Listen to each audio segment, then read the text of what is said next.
പുതിയൊരു വീഡിയോയിലേക്ക് നിങ്ങൾക്ക് എല്ലാവർക്കും സ്വാഗതം. കഴിഞ്ഞ ക്ലാസ്സിൽ നമ്മൾ ചിന്തിച്ച അഡോളസൻറ്റ് സൈക്കോളജിയുടെ ക്യാരക്ടറിസ്റ്റിക്സിനെ കുറിച്ചും നേച്ചറിനെ കുറിച്ചും അതിൻ്റെ മെത്തേഡ്സിനെ കുറിച്ചും അഡോളസൻറ്റ് സൈക്കോളജി പഠിക്കുന്ന മെത്തേഡ്സിനെ കുറിച്ചുമൊക്കെയാണല്ലേ. പിന്നെ പ്രിൻസിപ്പിൾസ് ഓഫ് ഡെവലപ്മെൻറ്റ്സ് ഒക്കെ നമ്മൾ പഠിച്ചു അല്ലേ. അപ്പോൾ ഈ ഒരു ക്ലാസ്സിൽ നമ്മൾ പഠിക്കാൻ പോകുന്നത് സൈക്കോളജിയുടെ തന്നെ വളരെ പ്രധാനപ്പെട്ട ഒരു പാർട്ടായിട്ടുള്ള പ്രോബ്ലംസ് ഓഫ് അഡോളസൻസ് എന്നുള്ള ഒരു പാർട്ടാണ് നമ്മൾ പഠിക്കാൻ പോകുന്നത്. ഈ ടോപ്പിക്ക് വളരെ പ്രധാനപ്പെട്ടതാണ്. ഒരു കാര്യം കൂടി അതിനു മുമ്പ് ഞാൻ നിങ്ങളോട് ഓർപ്പിക്കുകയാണ്, നിങ്ങൾക്ക് എൻ്റെ വീഡിയോ ഇഷ്ടപ്പെട്ടാൽ തീർച്ചയായിട്ടും ലൈക്കും ഷെയറും സബ്സ്ക്രൈബും ഒക്കെ ചെയ്യണം കേട്ടോ. ചെയ്തുകൊണ്ടിരിക്കുന്ന കാറ്റഗറി 3യുടെ സൈക്കോളജിയിലെ സിലബസ് അനുസരിച്ചിട്ടുള്ള ക്ലാസ്സാണ്. ഒരു ക്ലാസ് നമ്മൾ ഓൾറെഡി ചെയ്തു, ഇത് സെക്കൻഡ് ക്ലാസ്സാണ്. അപ്പോൾ ഇതിലൂടെ ഞാൻ എല്ലാ പോയിൻറ്റ്സും, അതായത് പ്രത്യേകിച്ച് ഈ ഒരു അഡോളസൻറ്റ് സൈക്കോളജിയുടെ പ്രോബ്ലംസിനെ കുറിച്ചുള്ള എല്ലാ കാര്യങ്ങളും നമ്മൾ പ്രധാനപ്പെട്ട പോയിൻറ്റ്സുകളെല്ലാം നമ്മൾ അനലൈസ് ചെയ്ത് പഠിക്കും. അതുപോലെ തന്നെ നമ്മൾ പെട്ടെന്ന് ഓർത്തിരിക്കുവാൻ പറ്റുന്ന മെമ്മറി ട്രിക്കുകളും ഒക്കെ യൂസ് ചെയ്തുകൊണ്ടാണ് നമ്മൾ പഠിക്കുന്നത്. അതുപോലെ ഈ ഒരു പാർട്ടിൽ നിന്ന് വരാൻ സാധ്യതയുള്ള അല്ലെങ്കിൽ പ്രീവിയസ് ഇയറിൽ വന്നിട്ടുള്ള ക്വസ്റ്റ്യൻസിനെയൊക്കെ അനലൈസ് ചെയ്തിട്ടാണ് ഞാൻ ഈ ക്ലാസ് പ്രിപ്പയർ ചെയ്തിരിക്കുന്നത്. അതുകൊണ്ട് തന്നെ പ്രധാനപ്പെട്ട എല്ലാ ക്വസ്റ്റ്യൻസും കൂടി നമ്മൾ ഡിസ്കസ് ചെയ്തു പോകും. അപ്പോൾ കഴിഞ്ഞ ക്ലാസ്സിൽ നമ്മൾ പഠിച്ചതാണ് ഈ അഡോളസൻസ് പീരീഡ് എന്ന് പറയുന്നത് ഒരു കുട്ടിയുടെ ജീവിതത്തിലെ സ്റ്റോം ആൻഡ് സ്ട്രെസ്സിൻ്റെ കാലഘട്ടമാണെന്നാണ് നമ്മൾ പഠിച്ചതല്ലേ. അപ്പോൾ അവൻ ശാരീരികവും മാനസികവും വൈകാരികവുമായ പല മാറ്റങ്ങളുടെ ഘട്ടങ്ങളിലൂടെ കടന്നു പോകുന്നത് കൊണ്ട് തന്നെ പലവിധമായ പ്രശ്നങ്ങൾ അഭിമുഖീകരിക്കേണ്ടി വരുന്നു അവന്. ഈ അഡോളസൻസ് പീരീഡ് എന്ന് പറയുന്നത് എത്ര വയസ്സ് മുതൽ എത്ര വയസ്സ് വരെയാണ്? 12 തൊട്ട് 18 വയസ്സ് വരെയാണ് അല്ലേ. അപ്പം WHO കണക്കനുസരിച്ച് എത്ര തൊട്ട് എത്ര വരെയാണ്? 10 തൊട്ട് 19 വരെയാണ് നമ്മൾ പറഞ്ഞായിരുന്നു അല്ലേ. അപ്പോൾ ഈ ഒരു കാലഘട്ടത്തിൽ എന്ന് പറയുന്നത് കുട്ടി തൻ്റെ ഐഡൻറ്റിറ്റി തിരിച്ചറിയാൻ ശ്രമിക്കുന്നു. അതുപോലെ തന്നെ സമൂഹത്തിൽ തൻ്റെതായിട്ടുള്ള സ്ഥാനം എന്താണെന്ന് മനസ്സിലാക്കാൻ ശ്രമിക്കുന്നു. അങ്ങനെ ഒത്തിരി ആശയക്കുഴപ്പങ്ങൾ ആ കുട്ടിക്ക് വരുന്ന ഒരു കാലഘട്ടമാണ് ഈ അഡോളസൻസ് പീരീഡ് എന്ന് പറയുന്നത്. നമ്മളത് പഠിച്ചായിരുന്നു അല്ലേ. അഡോളസൻസ് പീരീഡ് എന്ന് പറയുമ്പോൾ ഒരു മാറ്റത്തിൻ്റെ കാലഘട്ടമാണ്. എല്ലാ തരത്തിലും ഫിസിക്കലായിട്ടും മെൻ്റലായിട്ടും ഇമോഷണലായിട്ടും സോഷ്യലായിട്ടും ഒക്കെയുള്ള വലിയ മാറ്റങ്ങളുടെ കാലഘട്ടമാണ്. അതുകൊണ്ട് തന്നെ പലവിധമായ പ്രശ്നങ്ങൾ ഇതോടൊപ്പം തന്നെ അവർ അഭിമുഖീകരിക്കുന്നുണ്ട്. പിയർ പ്രഷർ, അതുപോലെ അണ്ടർ അച്ചീവ്മെൻറ്റ്, ഡെലിക്കൻസി, പിന്നെ വിവിധ തരത്തിലുള്ള ആരോഗ്യ പ്രശ്നങ്ങൾ, സബ്സ്റ്റൻസ് അബ്യൂസ്, അങ്ങനെയുള്ള പലവിധമായ പ്രശ്നങ്ങൾ ഒരു അഡോളസൻസ് പീരീഡിൽ പലവിധമായ പ്രശ്നങ്ങൾ അവന് അഭിമുഖീകരിച്ചേക്കാം. അതിന് മാതാപിതാക്കളും അധ്യാപകരും മുതിർന്നവരായിട്ടുള്ള ആളുകളൊക്കെ തന്നെ ഒരു അഡോളസൻസ് പീരീഡിലൂടെ കടന്നു പോകുന്ന കുട്ടീനെ വളരെ ശ്രദ്ധാപൂർവം കരുതലോടെയും വേണം അവനെ ഹാൻഡിൽ ചെയ്യുവാൻ. അല്ലെങ്കിൽ എന്ത് ചെയ്യും, വലിയ പ്രശ്നങ്ങളിലേക്കും പ്രതിസന്ധിയിലേക്കും അവൻ ചെന്നെത്തുകയും അവൻ്റെ ജീവിതം തന്നെ തകർന്നു പോകാനിടയാകുകയും ചെയ്യും. അതുകൊണ്ട് തന്നെ ഈ ഒരു കാലഘട്ടത്തിലെ കുട്ടികളെ ഞാൻ കഴിഞ്ഞ ക്ലാസ്സിൽ പറഞ്ഞ പോലെ തന്നെ ഒരു പളുങ്ക് പാത്രം എങ്ങനെയാണോ ചില്ലുപാത്രം എങ്ങനെയാണോ ഹാൻഡിൽ ചെയ്യുന്നത് അതുപോലെ വേണം ഹാൻഡിൽ ചെയ്യുവാൻ. കയ്യിൽ നിന്ന് താഴെ വീണ് പോയാൽ എന്ത് ചെയ്യും, പൊട്ടിപ്പോവും അല്ലേ. കൗമാര കാലഘട്ടത്തിലൂടെ കടന്നു പോകുന്ന ഒരു കുട്ടിയെ സമൂഹം ആ രീതിയിലുള്ള പരിഗണന നൽകിക്കൊണ്ട് വേണം അവനോട് പെരുമാറാൻ. മനസ്സിലായോ? വേഗത്തിലുണ്ടാകുന്ന ഈ ഹോർമോൺ ചേഞ്ചസ് ഒക്കെ കാരണം ഫിസിക്കലായിട്ടും ഇമോഷണലി ആയിട്ടും സോഷ്യലായിട്ടും ഒക്കെ ഒത്തിരി ചേഞ്ചസ് ഈ കുട്ടികൾക്ക് വരുന്നുണ്ട്. അപ്പോൾ അതിൻ്റെ ഫലമായിട്ട് എന്തൊക്കെ പ്രോബ്ലംസ് ആണ് ഉണ്ടാകുന്നത് നമുക്ക് നോക്കാം. മാക്സിമം നിങ്ങൾക്ക് ഷോർട്ടായിട്ട് എളുപ്പത്തിൽ പറഞ്ഞു തരുന്നതാണ് കേട്ടോ. ഒന്നാമത്തെ പ്രോബ്ലം എന്ന് പറഞ്ഞാൽ ഐഡൻറ്റിറ്റി ക്രൈസിസ്. താൻ ആരാണ് എന്താണെന്നുള്ളത് തിരിച്ചറിയാൻ വേണ്ടിയിട്ടുള്ള ആ ഒരു ആശയക്കുഴപ്പം ഉണ്ടാകുന്നു. Under achievement, peer pressure, substance abuse, delinquency, health problem, adjustment mechanism, ഇങ്ങനെയുള്ള പ്രോബ്ലംസ് ഒക്കെ ഈ ഒരു കാലഘട്ടത്തിൽ കുട്ടികൾ ഫേസ് ചെയ്യുന്നു. ഇത്രയുമാണ് പ്രധാനമായിട്ടും ഈ ഒരു സമയത്ത് അഭിമുഖീകരിക്കുന്ന ഏറ്റവും പ്രധാനപ്പെട്ട പ്രശ്നങ്ങൾ. വീഡിയോയിൽ നമ്മൾ ഡീറ്റെയിൽ ആയിട്ട് ഈ ഓരോ പ്രശ്നങ്ങളെക്കുറിച്ചും അതിൻ്റെ കാരണങ്ങളെക്കുറിച്ചും അതിൻ്റെ റെമഡീസിനെ കുറിച്ചും ഒക്കെ നമ്മൾ ഡിസ്കസ് ചെയ്യാൻ പോവാണ്. ആദ്യത്തെ പ്രോബ്ലം എന്താണ്? ഐഡൻറ്റിറ്റി ക്രൈസിസ് ആണ് അല്ലേ. അപ്പോൾ ഐഡൻറ്റിറ്റി ക്രൈസിസ് എന്ന് പറഞ്ഞാൽ എന്താണ്? Identity crisis means the confusion about who am I and what should I become. അപ്പം ഞാൻ എന്തായി തീരണം അല്ലെങ്കിൽ ഞാൻ ആരാണ് എന്നൊക്കെയുള്ള ഒരു രീതിയിലുള്ള ഒരു ആശയക്കുഴപ്പം അവൻ്റെ ജീവിതത്തിലുണ്ടാകുന്നു ഈ ഒരു കാലഘട്ടത്തിൽ. എറിക് എറിക്സൺ ഈ ഒരു കാലഘട്ടത്തെ വിശേഷിപ്പിച്ചിരിക്കുന്നത്, ഈ ഒരു സ്റ്റേജിനെ വിശേഷിപ്പിച്ചിരിക്കുന്നത് എന്താണ്? Identity vs role of confusion എന്നുള്ള രീതിയിലാണ്. മനസ്സിലായോ? അപ്പോൾ ഇത് മിക്കവാറും കേറ്ററ്റ് എക്സാംസിലൊക്കെ ചോദിക്കാൻ സാധ്യതയുള്ളതാണ്. തിരിച്ചും മറിച്ച് ഈ ക്വസ്റ്റ്യൻ ചോദിക്കാം. റോൾ ഓഫ് കൺഫ്യൂഷൻ എന്നുള്ള രീതിയിൽ ഈ ഒരു അഡോളസൻസിൻ്റെ പീരീഡിനെ വിശേഷിപ്പിച്ച സൈക്കോളജിസ്റ്റ് ആരാണ്? എറിക് എറിക്സൺ ആണ്. അപ്പോൾ എറിക് എറിക്സൺ ഈ ഒരു അഡോളസൻസ് പീരീഡിനെ എങ്ങനെയാണ് വിശേഷിപ്പിച്ചിരിക്കുന്നത്? ഏത് സ്റ്റേജിലാണ് അദ്ദേഹം കാറ്റഗറൈസ് ചെയ്തിരിക്കുന്നത്? Identity vs role of confusion എന്നുള്ളൊരു കാറ്റഗറിയിലാണ് അദ്ദേഹം പെടുത്തിയിരിക്കുന്നത്. ഏതൊക്കെ രീതിയിലാണ് ഈ കുട്ടിക്ക് ആശയക്കുഴപ്പം ഉണ്ടാകുന്നത് നമുക്ക് നോക്കാം. ഡെയർ പേഴ്സണാലിറ്റി, ആദ്യമായിട്ട് അവരുടെ വ്യക്തിത്വത്തെക്കുറിച്ച് അവർക്ക് ആശയക്കുഴപ്പമുണ്ടാകാം. കരിയർ ഗോൾസിനെ കുറിച്ച്, ഞാൻ എന്തായി തീരണം, ഏതാണ് എൻ്റെ കരിയർ തിരഞ്ഞെടുക്കേണ്ടത് എന്നതിനെക്കുറിച്ച് അവർക്കൊരു ആശയക്കുഴപ്പം ഉണ്ടാകാം. പിന്നെ അവരുടെ വിശ്വാസങ്ങൾ, ബിലീഫിനെ കുറിച്ച് ഒരു ആശയക്കുഴപ്പം ഉണ്ടാകാം. അതുപോലെ വാല്യൂസ്, വിശ്വാസങ്ങളെക്കുറിച്ച്, മൂല്യങ്ങളെക്കുറിച്ച് ഒക്കെ അവർക്കൊരു ആശയക്കുഴപ്പം ഉണ്ടാകാം. അതുപോലെ സാമൂഹ്യമായിട്ടുള്ള പങ്ക്, സോഷ്യൽ റോളിനെ കുറിച്ച് ആശയക്കുഴപ്പമുണ്ടാകാം. അങ്ങനെ പല രീതിയിൽ കുട്ടിക്ക് ആശയക്കുഴപ്പങ്ങളുണ്ടാകാം. അപ്പം അങ്ങനെ അതിൽ ഫെയിലായി കഴിഞ്ഞാൽ ഏത് അവസ്ഥയിലേക്കാണ് എത്തിച്ചേരുന്നത്? റോൾ ഓഫ് കൺഫ്യൂഷൻ എന്നുള്ള ആ ഒരു സ്റ്റേജിലേക്ക് കുട്ടി എത്തിച്ചേരുകയാണ്.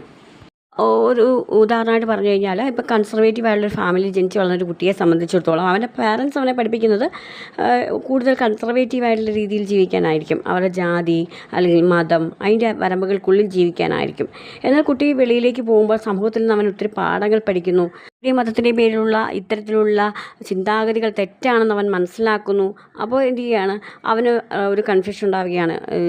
മാതാപിതാക്കൾ പറയുന്നത് കേൾക്കണോ, എൻ്റെ മൂല്യങ്ങളിൽ അല്ലെങ്കിൽ ഞാൻ പഠിച്ച മൂല്യങ്ങളിൽ, ഞാൻ സമൂഹത്തിൽ നിന്ന് പഠിച്ച മൂല്യത്തിൽ ഉറച്ചു നിൽക്കണോ, അങ്ങനെയൊക്കെയുള്ള കൺഫ്യൂഷൻസ് ഉണ്ടാകുന്നു. മറ്റൊരു തരത്തിൽ പറഞ്ഞു കഴിഞ്ഞാൽ, കുട്ടിയെ സംബന്ധിച്ചിടത്തോളം ഒരു കുട്ടിക്ക് അവൻ്റെ ജീവിതത്തിൽ അവന് ആർട്സ് പഠിക്കാനായിരിക്കും താല്പര്യം. പക്ഷേ പാരൻസ് പറയുന്നു നീ സയൻസ് പഠിച്ചാൽ മതി. പാരൻസിൻ്റെ അംബീഷൻ അവനെ പഠിപ്പിച്ചൊരു ഡോക്ടറാക്കണമെന്നായിരിക്കും. അപ്പോൾ എന്താണ് അവിടെ കുട്ടിക്ക് ഒരു കൺഫ്യൂഷൻ ഉണ്ടാകുകയാണ്. പാരൻസ് പറയുന്നത് പോലെ കേൾക്കണോ, അവരുടെ എക്സ്പെക്റ്റേഷൻ അനുസരിച്ച് പോകണോ, അല്ലെങ്കിൽ എൻ്റെ സ്വന്തം ലക്ഷ്യങ്ങൾ തിരഞ്ഞെടുക്കണമോ, അങ്ങനെ തിരഞ്ഞെടുത്താൽ അത് പിന്നീട് ബുദ്ധിമുട്ടായി തീരും. അങ്ങനെ അവൻ വലിയ ആശയക്കുഴപ്പങ്ങളിലേക്കാണ് എത്തുകയാണ് ചെയ്യുന്നത്. ഇനി നമുക്ക് ഇതിൻ്റെ കോസസ് എന്താണെന്ന് നോക്കാം. ഈ ഐഡൻറ്റിറ്റി കൺഫ്യൂഷൻ്റെ കോസസ് ഏതൊക്കെയാണെന്ന് നമുക്ക് നോക്കാം. ഇതിൻ്റെ കോസസ് എന്താണെന്ന് ചിന്തിക്കാം, ഈ ഐഡൻറ്റിറ്റി ക്രൈസിസിൻ്റെ. അപ്പോൾ ഒന്നാമത്തെ കാര്യം എന്ന് പറഞ്ഞാൽ rapid physical and emotional changes. അപ്പോൾ ഈ ഒരു കൗമാരപ്രായം എന്ന് പറഞ്ഞാൽ അഡോളസൻസ് പീരീഡിൽ ശാരീരികമായിട്ടും വൈകാരികമായിട്ടും മാറ്റങ്ങളൊക്കെ ഉണ്ടാകുമ്പോൾ കുട്ടിക്ക് തന്നെക്കുറിച്ച് തന്നെ പല രീതിയിലുള്ള അസ്വസ്ഥതകളും ആശയക്കുഴപ്പങ്ങളും ഒക്കെ ഉണ്ടാകുന്നു. പ്രത്യേകിച്ച് ഹൈറ്റ്, വോയിസ് ചേഞ്ചസ് ഒക്കെ ഉണ്ടാകുമ്പോൾ ചില കുട്ടികൾക്ക് വളരെ നാണക്കേടും അതുപോലെ തന്നെ മറ്റുള്ളവരോട് സംസാരിക്കാനൊക്കെ ഉള്ളൊരു ബുദ്ധിമുട്ട് ഫീൽ ചെയ്യുക. അതുപോലെ തന്നെ ഒത്തിരി ഹൈറ്റുള്ള ഒരു രീതിയിലേക്ക് വരുമ്പോൾ മറ്റു കുട്ടികളുടെ കൂടെയൊക്കെ നിൽക്കാനൊക്കെ ഒരു ബുദ്ധിമുട്ട് ഫീൽ ചെയ്യുക. അങ്ങനെയുള്ള തന്നെക്കുറിച്ച് തന്നെയുള്ള വിലമതിപ്പ് കുറയുകയും അതുപോലെ തന്നെ ചെറിയ കാര്യങ്ങൾക്ക് പോലും അമിതമായിട്ട് ദേഷ്യപ്പെടുകയും വൈകാരികമായ അമിത പ്രകടനങ്ങളൊക്കെ നടത്തുകയൊക്കെ ചെയ്യുന്നു. മനസ്സിലായോ? രണ്ടാമത്തെ കാര്യം എന്ന് പറയുന്നത് conflicting expectations of parents and society. അപ്പം സൊസൈറ്റിയുടെയും പാരൻസിൻ്റെയും ഒക്കെ കുറിച്ചിട്ടുള്ള കുട്ടി എങ്ങനെയായിരിക്കണം എന്നൊക്കെയുള്ള ഒരു എക്സ്പെക്റ്റേഷൻസ് ഉണ്ട്. അപ്പോൾ ആ എക്സ്പെക്റ്റേഷൻസിലേക്ക് കുട്ടി എത്താതെ വരുമ്പോൾ ഉണ്ടാകുന്ന ഒരു കോൺഫ്ലിക്റ്റ്. അപ്പോൾ അതിലിരയാകുന്ന ആരാണ്? ആ കുട്ടിയാണ് ശരിക്കും പറഞ്ഞു കഴിഞ്ഞാൽ. അപ്പോൾ പാരൻസ് ആഗ്രഹിക്കുന്നത്, ഞാൻ മുമ്പേ പറഞ്ഞ പോലെ തന്നെ, തൻ്റെ കുട്ടി ഒരു ഡോക്ടർ ആകണമെന്ന് ആഗ്രഹിക്കുന്നു. പക്ഷേ കുട്ടിക്ക് ആർട്ടിസ്റ്റ് ആകാനായിരിക്കും ഇഷ്ടം. പക്ഷേ അവൻ്റെ ചെയ്യുന്നു, അവിടെ പാരൻസിൻ്റെ എക്സ്പെക്റ്റേഷൻസ് കുട്ടിയിലേക്ക് അടിച്ചേൽപ്പിക്കുമ്പോൾ അവന് എന്ത് ചെയ്യാണ്, തൻ്റെ എക്സ്പെക്റ്റേഷനും പാരൻസിൻ്റെ എക്സ്പെക്റ്റേഷനും തമ്മിലുള്ള ഒരു ആശയക്കുഴപ്പം അവിടെ കുട്ടിക്ക് ഉണ്ടാവുകയാണ്. Lack of guidance. അപ്പോൾ കരിയർ തിരഞ്ഞെടുക്കേണ്ട ഒരു സാഹചര്യം വരുമ്പോൾ അവനെ സഹായിക്കാൻ ആരുമില്ലാതെ വരികയോ അല്ലെങ്കിൽ ഗൈഡൻസ് കൊടുക്കാൻ ആരുമില്ലാതെ വരികയോ ഒക്കെ ചെയ്യുന്ന ഒരു രീതി എത്തുമ്പോൾ ആ കുട്ടിക്ക് തെറ്റായിട്ടുള്ള ഒരു വഴി തിരഞ്ഞെടുക്കുക അല്ലെങ്കിൽ തെറ്റായിട്ടുള്ള ഒരു സബ്ജക്റ്റ് തിരഞ്ഞെടുക്കുകയും അല്ലെങ്കിൽ ഒന്നും തിരഞ്ഞെടുക്കാതെ അവൻ ഇരിക്കുകയൊക്കെ ചെയ്യുന്നത് അവൻ്റെ ഫ്യൂച്ചർ തന്നെ എന്ത് ചെയ്യുക, സ്പോയിലായി പോവുകയാണ് ചെയ്യുന്നത്. ഇപ്പോൾ തന്നെ ഐഡൻറ്റിറ്റി ക്രൈസിസിലേക്ക് എത്തിക്കുന്ന മറ്റൊരു കാര്യം എന്താണെന്നറിയാമോ? അതായത് സോഷ്യൽ കമ്പാരിസൺ. അതായത് കൂട്ടുകാരൻ ഉയർന്ന മാർക്ക് മേടിക്കുകയും തനിക്കത് നേടാൻ പറ്റാതെയൊക്കെ പോവുകയും ചെയ്യുമ്പോൾ കുട്ടികൾ വിചാരിക്കുമ്പോൾ അവനെപ്പോലെ എനിക്കൊരിക്കലും പറ്റുകയില്ല, അവനെപ്പോലെ ഞാനൊരു നല്ല കുട്ടിയല്ല എന്നൊക്കെയുള്ള ഒരു രീതിയിൽ അവർ സ്വയം വിലയിരുത്തുകയാണ്. അപ്പോൾ ഇതൊക്കെ എന്ന് പറഞ്ഞാൽ ഒരു കൺഫ്യൂഷൻ, ആശയക്കുഴപ്പം. ഞാനൊരു നല്ലതാണോ അല്ലെങ്കിൽ എനിക്കൊന്നിനും കഴിവില്ലാത്തവനാണോ, കഴിവ് കെട്ടവനാണോ എന്നൊക്കെയുള്ള ആശയക്കുഴപ്പങ്ങൾ കുഞ്ഞുങ്ങളിൽ വരാൻ സാധ്യതയുണ്ട്. ഐഡൻറ്റിറ്റി ക്രൈസിസിൻ്റെ റെമഡീസ് എന്തൊക്കെയാണ്, അതാണ് നമ്മൾ ചിന്തിക്കേണ്ടത്. അപ്പോൾ പ്രൊവൈഡ് കരിയർ ഗൈഡൻസ്. ആദ്യമായിട്ട് നമ്മൾ ചെയ്യേണ്ടത് അവർക്ക് കൃത്യമായിട്ടുള്ള കരിയർ ഗൈഡൻസ് കൊടുക്കുക എന്നുള്ളതാണ്. അപ്പോൾ അധ്യാപകരാണെങ്കിലും മാതാപിതാക്കളാണെങ്കിലും കുട്ടികളുടെ ടേസ്റ്റിനനുസരിച്ച് അവരുടെ ഇഷ്ടത്തിനനുസരിച്ച് അഭിരുചിക്കനുസരിച്ചും അവർക്ക് ആവശ്യമായിട്ടുള്ള കരിയർ തിരഞ്ഞെടുക്കുവാൻ വേണ്ടിയിട്ടുള്ള സ്വാതന്ത്ര്യം നൽകുക. അധ്യാപകൻ എന്ന നിലയിൽ അവരുടെ കരിയറിനെ കുറിച്ച് അല്ലെങ്കിൽ ഡോക്ടർ, ടീച്ചർ, ഡിസൈനർ അതിനെക്കുറിച്ചിട്ടുള്ള കാര്യങ്ങൾ വിശദീകരിച്ചുകൊണ്ട് അവർക്ക് ഇഷ്ടപ്പെട്ടത് ഏതാണെന്ന് തിരഞ്ഞെടുക്കുവാൻ അവരെ സഹായിക്കുക. അതാണ് ഏറ്റവും പ്രധാനപ്പെട്ട ഒരു കാര്യം. രണ്ടാമത്തെ റെമഡി എന്ന് പറയുന്നത് എൻകറേജ് സെൽഫ് എക്സ്പ്ലോറേഷൻ. അപ്പോൾ കുട്ടികളുടെ കഴിവുകളെ തിരിച്ചറിയാൻ വേണ്ടിയിട്ട് അവർക്ക് ആക്ടിവിറ്റികളും ഡ്രോയിങ്, റൈറ്റിംഗ് അങ്ങനെയുള്ള കാര്യങ്ങൾ കൊടുത്തുകൊണ്ട് അവരുടെ ഇഷ്ടം എന്താണെന്ന് മനസ്സിലാക്കുന്ന രീതിയിൽ മനസ്സിലാക്കിക്കൊണ്ട് അവർക്ക് ഗൈഡൻസ് കൊടുക്കുവാൻ വേണ്ടിയിട്ട് അവരുടെ അഭിരുചി എന്തിനാണെന്ന് മനസ്സിലാക്കിക്കൊണ്ട് അവർക്ക് അനുയോജ്യമായിട്ടുള്ള കാര്യം തിരഞ്ഞെടുക്കുവാൻ സഹായിക്കുന്ന രീതിയിലുള്ളൊരു ഗൈഡൻസ് നൽകുക എന്നുള്ളതാണ് ഇവിടെ പ്രധാനപ്പെട്ട ഒരു കാര്യം. ഇതെന്ന് പറഞ്ഞാൽ സപ്പോർട്ട് ഡിസിഷൻ മേക്കിംഗ്. അപ്പം അവരുടെ ഡിസിഷൻ മേക്കിങ്ങിനെ സപ്പോർട്ട് ചെയ്യുക. അപ്പോൾ ഏത് കാര്യമാണോ അവർക്ക് താല്പര്യം അതിൻ്റെ പ്രോസും കോൺസും, അതായത് മെറിറ്റും ഡിമെറിറ്റും ഗുണങ്ങളും ദോഷങ്ങളും ഒക്കെ വിശദീകരിച്ച് കൊടുത്തുകൊണ്ട് ആ ഒരു പാത തിരഞ്ഞെടുക്കുവാൻ, അല്ലെങ്കിൽ ആ കരിയർ അവൻ ആഗ്രഹിക്കുന്ന രീതിയിലുള്ള പാത തിരഞ്ഞെടുക്കുവാൻ സഹായിക്കുക എന്നുള്ളതാണ്. കാര്യം എന്ന് പറയുന്നത് creative positive class room environment. അപ്പോൾ ഒരു പോസിറ്റീവായിട്ടുള്ളൊരു ക്ലാസ് റൂം എൻവയോൺമെൻറ്റ് ഉണ്ടാക്കുക എന്നുള്ളതാണ്. കുട്ടികളെ തമ്മിൽ താരതമ്യം ചെയ്ത് അവർ ഒരാളെ കൂടിയവനും ഒരാളെ കുറഞ്ഞവനും അല്ലെങ്കിൽ കഴിവ് ഉള്ളവനും കഴിവില്ലാത്തവനും എന്നുള്ള രീതി വേർതിരിവൊന്നും ഇല്ലാതെ ഒരേപോലെ പരിഗണിച്ചുകൊണ്ട് അവരെ മോട്ടിവേറ്റ് ചെയ്യുന്ന ഒരു ക്ലാസ് റൂം അറ്റ്മോസ്ഫിയർ ക്രിയേറ്റ് ചെയ്യുക. മനസ്സിലായോ? നിങ്ങൾക്ക് മനസ്സിലായെന്ന് ഞാൻ വിചാരിക്കുന്നു. അതായത് ആദ്യം നമ്മൾ പഠിച്ച ഒരു പ്രോബ്ലം എന്ന് പറയുന്നത് എന്താണ്? ഐഡൻറ്റിറ്റി ക്രൈസിസ് ആണ്. അപ്പോൾ അതിൻ്റെ കോസസും റെമഡീസും നമ്മൾ പറഞ്ഞു. ആ പോയിൻറ്റ്സ് നിങ്ങൾ ഓർത്ത് വയ്ക്കുക കേട്ടോ. ഓർത്ത് വയ്ക്കാൻ ബുദ്ധിമുട്ടുള്ളവർക്ക് വേണ്ടി ഞാനൊരു മെമ്മറി ട്രിക്ക് ഇവിടെ പറഞ്ഞു തരികയാണ്. RCLS, കോസസിന് RCLS എന്ന് ഓർത്ത് വെക്കുക. RCLS. R എന്ന് പറഞ്ഞു കഴിഞ്ഞാൽ റാപ്പിഡ് ചേഞ്ചസ്, C എന്ന് പറഞ്ഞാൽ കോൺഫ്ലിക്റ്റിംഗ് എക്സ്പെക്റ്റേഷൻസ്, L എന്ന് പറഞ്ഞാൽ ലാക്ക് ഓഫ് ഗൈഡൻസ്, S എന്ന് പറഞ്ഞു കഴിഞ്ഞാൽ സോഷ്യൽ കമ്പാരിസൺ. മനസ്സിലായി? ഇതെല്ലാം നമ്മൾ പറഞ്ഞു പോയതാണല്ലേ. ഇനി റെമഡീസ് ഓർത്തിരിക്കാൻ വേണ്ടിയിട്ട് ഞാനൊരു ട്രിക്ക് പറഞ്ഞുതരാം. CSP എന്ന് ഓർത്തിരിക്കുക. CESP അങ്ങനെ പറഞ്ഞ് ഒന്ന് ഓർത്ത് നോക്കുക. C എന്ന് പറയുന്ന കരിയർ ഗൈഡൻസ്, E എന്ന് പറയുന്ന എൻകറേജ് സെൽഫ്, S എന്ന് പറയുന്ന സപ്പോർട്ട് ഡിസിഷൻ, P എന്ന് പറയുന്ന പോസിറ്റീവ് ക്ലാസ് റൂം. അപ്പോൾ ഈ ഒരു രീതിയിൽ ഓർത്തിരുന്നാൽ നിങ്ങൾ എന്ത് കാര്യം വന്നാലും അത് മറന്നു പോകത്തില്ല. അപ്പോൾ ഈ ഒരു മെമ്മറി ട്രിക്ക് നിങ്ങളൊന്ന് ഫോളോ ചെയ്യാൻ ശ്രമിക്കുക കേട്ടോ. ഈ ഒരു പാർട്ടിൽ നിന്ന് വന്ന ഒരു പ്രീവിയസ് ഇയർ ക്വസ്റ്റ്യൻ ആണ്. According to Erikson the major development task of adolescence is. അപ്പോൾ എറിക്സൻ്റെ അഭിപ്രായത്തിൽ പ്രധാനപ്പെട്ട അഡോളസൻസിൻ്റെ കാലഘട്ടത്തിൽ ഏറ്റവും പ്രധാനപ്പെട്ട ഒരു ഡെവലപ്മെൻറ്റ് ടാസ്ക് ഏതാണ്?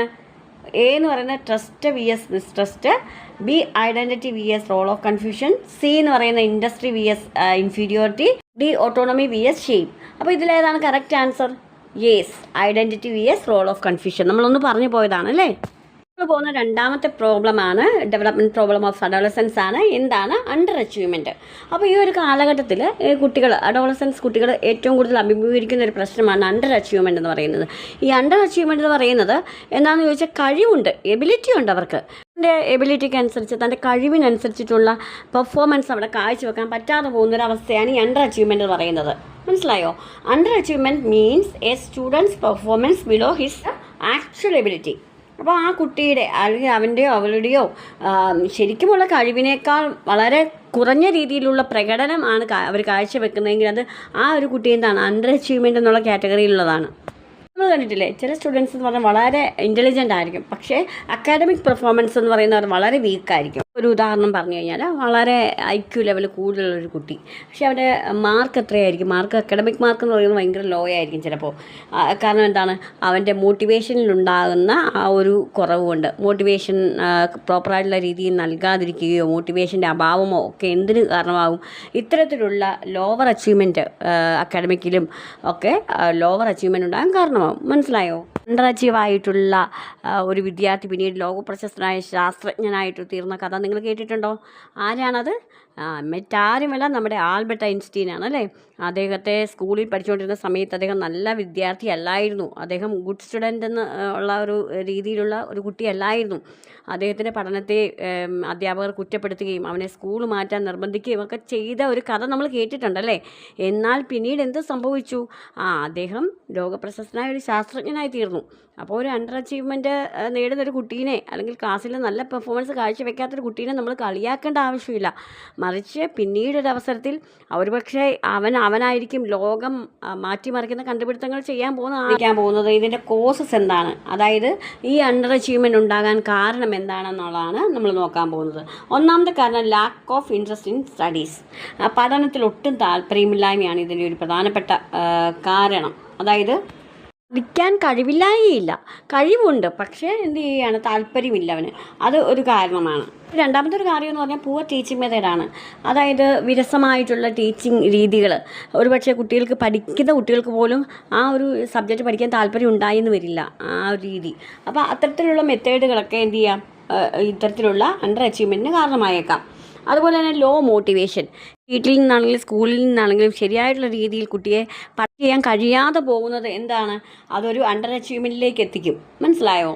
ഇനി അടുത്ത ഇമോഷണൽ പ്രോബ്ലം, അതായത് വൈകാരികമായിട്ട് അവൻ നേരിട്ട വിഷമങ്ങളോ അല്ലെങ്കിൽ എന്തെങ്കിലും രീതിയിലുള്ള നാണക്കേട് വരുത്തുന്ന രീതിയിലുള്ള സംഭവങ്ങളോ ഒക്കെ ഒരു പക്ഷേ അവനെ ആ ഒരു ഇൻസിഡൻറ്റിന് ശേഷം അവനെ അണ്ടർ അച്ചീവർ ആക്കിയേക്കാം.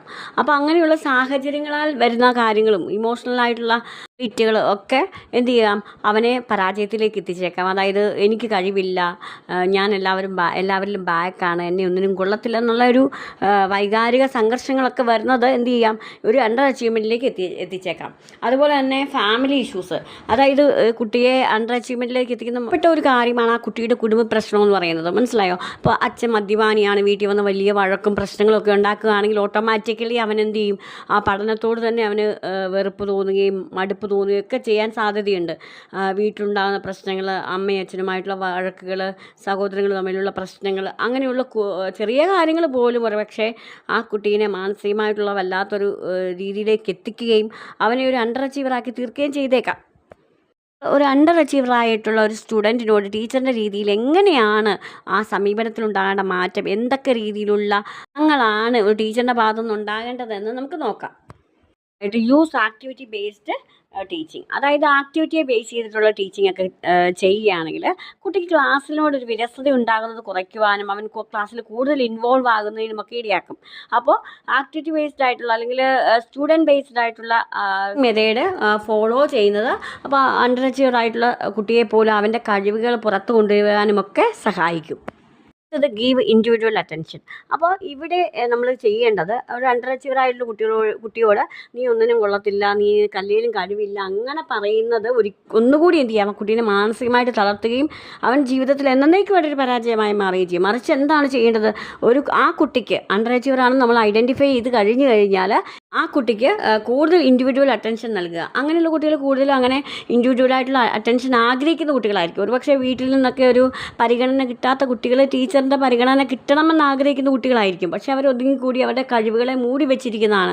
അപ്പോൾ അതിനെ പുറത്തു കൊണ്ടുവരുവാൻ ഒരു ടീച്ചർ എന്ന നിലയിൽ നിങ്ങൾക്ക് മാത്രമേ പറ്റുള്ളൂ. എക്സാമിന് ഇങ്ങനെ ഒരു ക്വസ്റ്റ്യൻ വരാൻ സാധ്യതയുണ്ട്. When a student's achievement is lower than expected ability level it is called എന്തായിരിക്കും, അണ്ടർ അച്ചീവ്മെൻറ്റ്. കേട്ടോ, ആ ഒരു പോയിന്റ് നോട്ട് ചെയ്ത് വെക്കണേ. ഇത് വന്നിട്ടുള്ള ക്വസ്റ്റ്യനാണിത്. അടുത്ത പ്രോബ്ലം എന്താണെന്ന് നോക്കാം. ഈ അഡോളസൻസ് പീരീഡിൽ കുട്ടികൾ കടന്നു പോകുന്ന മറ്റൊരു കാര്യമെന്ന് പറയുന്നത് പിയർ പ്രഷറാണ്. അതായത് പിയേഴ്സ് എന്ന് പറയുന്നത്, പിയർ ഗ്രൂപ്പ്സ് എന്ന് പറയുന്നത് സെയിം ഏജ് ഗ്രൂപ്പിലുള്ള കുട്ടികളെയാണ് പിയർ ഗ്രൂപ്പ്സ് എന്ന് പറയുന്നത്. അപ്പോൾ എന്താണ് പിയർ പ്രഷർ എന്ന് പറയുന്നത്? Peer pressure means influence from the friends of same age group to behave in a particular way.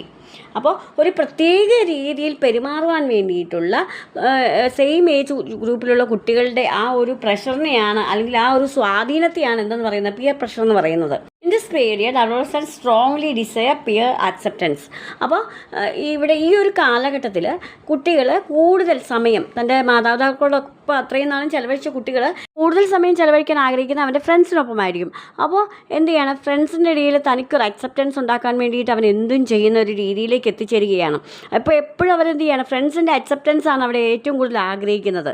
അപ്പോൾ അത്രയും നാൾ മാതാപിതാക്കളുടെ കീഴിൽ അച്ഛനും അമ്മയും പറയുന്നത് കേട്ട് ജീവിച്ച കുട്ടികൾ പിന്നീട് ഫ്രണ്ട്സിൻ്റെ സർക്കിളിലേക്ക് പോവുകയും അവരുടെ മുന്നിൽ ഹീറോ ആയിട്ട് എന്തെങ്കിലും ചെയ്യുവാനും അല്ലെങ്കിൽ അവർ തന്നെ ഹീറോ ആയിട്ട് അംഗീകരിക്കാനും ഒക്കെ ഏതറ്റം പോലെയും കുട്ടികൾ പോകുന്ന ഒരു രീതിയിലേക്ക് എത്തിച്ചേരുകയാണ്.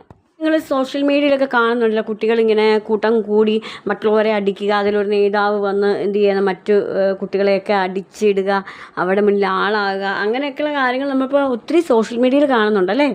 ഈ പിയർ ഗ്രൂപ്പിൻ്റെ പ്രഷർ എന്ന് പറയുന്നത് രണ്ട് രീതിയിലുണ്ട്. പിയർ പ്രഷറും ഉണ്ട്, നെഗറ്റീവ് പിയർ പ്രഷറും ഉണ്ട്. അപ്പോൾ എന്താണ് പോസിറ്റീവ് പിയർ പ്രഷർ എന്ന് പറയുന്നത്? പോസിറ്റീവായിട്ടുള്ള പിയർ പ്രഷറിന് ഉദാഹരണം എന്ന് പറയുന്നത് friends encouraging someone to study.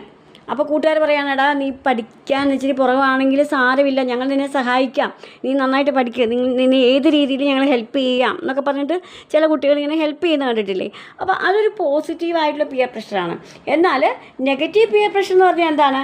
Forcing someone to smoke, അല്ലേ? നിങ്ങൾ സ്മോക്ക് ചെയ്യാൻ വേണ്ടിയിട്ട് കുറച്ച് ഫ്രണ്ട്സ്, എടാ നീ സ്മോക്ക് ചെയ്ത് നോക്ക്, നല്ലതാണ് എന്നൊക്കെ പറഞ്ഞിട്ട് അല്ലെങ്കിൽ ലഹരി ഉപയോഗിക്കുവാൻ നിർബന്ധിക്കുന്നു. അതൊക്കെ എന്ന് പറയുന്നത് ഒരു നെഗറ്റീവ് പിയർ പ്രഷറാണ്. അപ്പോൾ ഈ ഒരു വ്യത്യാസം നമ്മൾ മനസ്സിലാക്കുക. അതുകൊണ്ട് ഈ അഡോളസൻസിനെ കൈകാര്യം ചെയ്യുന്ന ടീച്ചേഴ്സ് ആണെങ്കിലും പാരൻസ് ആണെങ്കിലും ശ്രദ്ധിക്കേണ്ടത് അവൻ്റെ കൂട്ടുകാരാരാണ്, അവൻ്റെ കൂട്ടുകാരുടെ നേച്ചർ എന്താണ് എന്ന് കറക്റ്റായിട്ട് മനസ്സിലാക്കിയിരിക്കണം. അപ്പോൾ ഇനിയുടെ കോസസ് ആണ് നമ്മൾ ചിന്തിക്കാൻ പോകുന്നത്. അപ്പോൾ കൂട്ടുകാർക്ക് ഇഷ്ടമുള്ള രീതിയിൽ അവരെ പോലെ പെരുമാറുവാൻ കുട്ടി പ്രഷറൈസ് ചെയ്യപ്പെടുകയാണ് ഇവിടെ പിയർ പ്രഷറിൻ്റെ കാരണം. അപ്പോൾ ഇവിടെ ഒന്നാമത്തെ കോസസ് എന്ന് പറയുന്നത് നീഡ് ഫോർ ബിലോങ്ങിങ്നെസ്. കൂട്ടുകാരുടെ ഗ്രൂപ്പിൽ ഉൾപ്പെടുവാൻ വേണ്ടിയിട്ട് എന്ത് ചെയ്യുന്നു, അവർ പെരുമാറുന്ന പോലെയൊക്കെ തന്നെ പെരുമാറുന്നു. അത് ഗുഡാണെങ്കിലും ബാഡ് ആണെങ്കിലും, നല്ല രീതിയിലുള്ള പെരുമാറ്റ രീതിയാണെങ്കിലും ചീത്ത രീതിയിലുള്ള പെരുമാറ്റ രീതിയാണെങ്കിലും ആ ഗ്രൂപ്പ് എന്താണോ ഉദ്ദേശിക്കുന്ന ആ രീതിയിൽ അവനും എന്ത് ചെയ്യുകയാണ്, തീരാൻ ശ്രമിക്കുകയാണ്. രണ്ടാമത്തെ ഒരു കാര്യം എന്ന് പറയുന്നത് ഇമോഷണൽ ഇൻസെക്യൂരിറ്റിയാണ്. ഇമോഷണലി അവനൊരു അരക്ഷിതാവസ്ഥ ഉണ്ടാവുകയാണ്, വൈകാരികമായിട്ടുള്ള അരക്ഷിതാവസ്ഥ. സ്വയം വിശ്വാസം കുറവായതുകൊണ്ട് തൻ്റെ കൂട്ടുകാരുടെ കൂട്ടത്തിൽ അവരെ എതിർത്താൽ ഞാൻ ഒറ്റപ്പെട്ടാലോ എന്ന് വിചാരിച്ചുകൊണ്ട് അവരെ പ്രസാദിപ്പിച്ചുകൊണ്ട് അവർക്ക് ഇഷ്ടമുള്ളതൊക്കെ ചെയ്ത് അവൻ ആഗ്രഹമില്ലെങ്കിൽ പോലും എന്ത് ചെയ്യുകയാണ്, മറ്റു കൂട്ടുകാർ ചെയ്യുന്നത് പോലെ ചെയ്യുവാൻ നിർബന്ധിതമാവുകയാണ്. ഈ അടുത്ത ഒരു കോഴ്സ് എന്ന് പറയുന്നത് ഫിയർ ഓഫ് റിജക്ഷൻ ആണ്.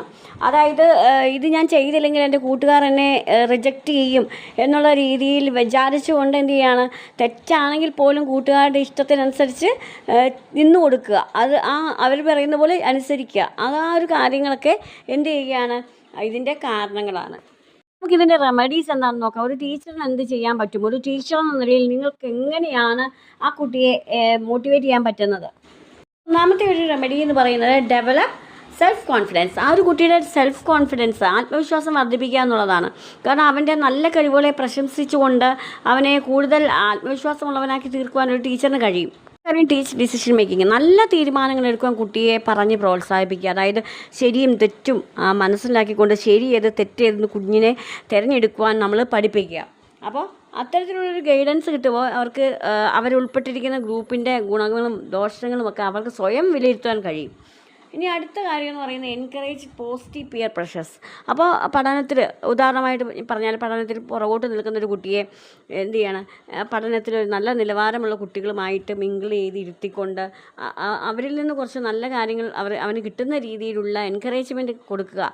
അതൊക്കെ നല്ല കാര്യമാണ്. ഇതിലുള്ള കുട്ടികളെ കണ്ടെത്തിക്കൊണ്ട് അവന് സ്യൂട്ടബിൾ ആയിട്ടുള്ള ഒരു ഗ്രൂപ്പിൽ അവന് നല്ല രീതിയിലുള്ള ആശയങ്ങളും അല്ലെങ്കിൽ നല്ല പ്രോത്സാഹനം കിട്ടുന്ന ഒരു ഗ്രൂപ്പിൽ അവനെ എന്ത് ചെയ്യുകയാണ്, അതുവഴി എന്ത് ചെയ്യുക, അവൻ്റെ കുറവുകളെ അവൻ റെക്ടിഫൈ ചെയ്തുകൊണ്ട് മുന്നോട്ട് പോകാൻ തക്കവണ്ണം ഉള്ള സപ്പോർട്ട് നൽകുക.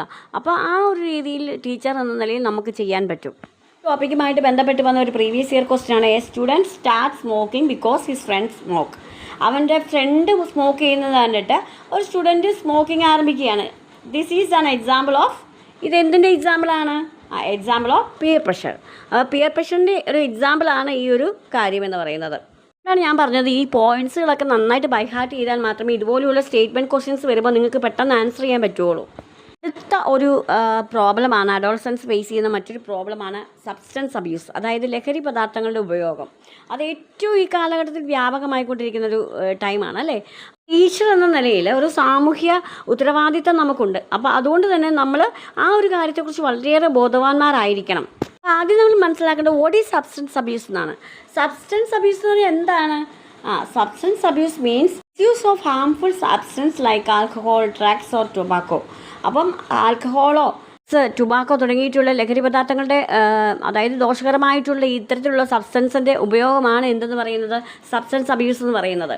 ഈ അഡോളസൻസ് സ്പീഡ് എന്ന് പറയുന്നത് ക്യൂരിയോസിറ്റിയുടെ കാലഘട്ടമാണ്. അതായത് അബ്സ്ട്രാക്ട് തിങ്കിങ് ഒക്കെ ആരംഭിക്കുന്ന ഒരു കാലഘട്ടമാണ്. അവർക്ക് കാര്യത്തെക്കുറിച്ച് അറിയുവാനും അത് ഉപയോഗിക്കാനും ഒക്കെ ക്യൂരിയോസിറ്റി കൂടുതലുള്ള ഒരു സമയമാണ്. Adolescence may experiment with this due to curiosity or peer pressure, peer influence.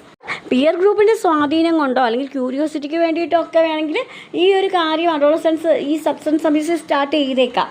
അത് കാരണം ഈ ഒരു കാലം എന്ന് പറയുന്നത്, ഈ ഒരു പീരീഡ് എന്ന് പറയുന്നത് അവരുടെ ജീവിതത്തിൽ അത്തരത്തിലുള്ളൊരു ക്യൂരിയോസിറ്റിയുടെ ഒക്കെ ഒരു ടൈമാണ് അല്ലേ. അതുകൊണ്ട് തന്നെ ഇത്തരത്തിലുള്ള തെറ്റുകളിലേക്ക് പെട്ടെന്ന് ചെന്ന് ചാടാനുള്ള സാധ്യതകളുണ്ട്. ഇതൊക്കെയാണ് alcohol drinking, drug use, smoking, അങ്ങനെയുള്ള കാര്യങ്ങളൊക്കെ എന്താണ് ഈ ഒരു സബ്സ്റ്റൻസ് അബ്യൂസിന് ഉദാഹരണമാണ്.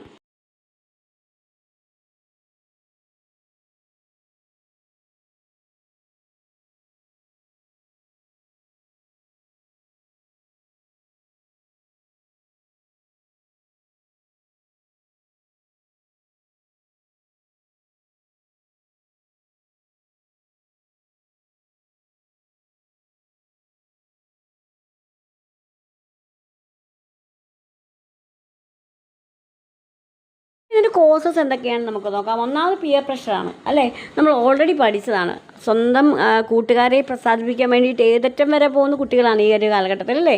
അപ്പോൾ ഈ ഒരു അവരുപയോഗിക്കുന്ന സാധനം ഉപയോഗിച്ചില്ലെങ്കിൽ തന്നെ ആ കൂട്ടത്തിൽ ഒറ്റപ്പെടുത്തിയാലോ അല്ലെങ്കിൽ പുറത്താക്കിയാലോ എന്നൊക്കെയുള്ള ഭയം കൊണ്ടും അവരുടെ ആ ഒരു സ്വാധീനം കൊണ്ടും നീ ഒന്ന് ഉപയോഗിച്ച് നോക്ക്, ജസ്റ്റ് ഫോർ ഫൺ എന്നൊക്കെ പറഞ്ഞിട്ട് അവരെ കൊണ്ട് ഉപയോഗിക്കുന്ന ഒരു രീതി അല്ലേ.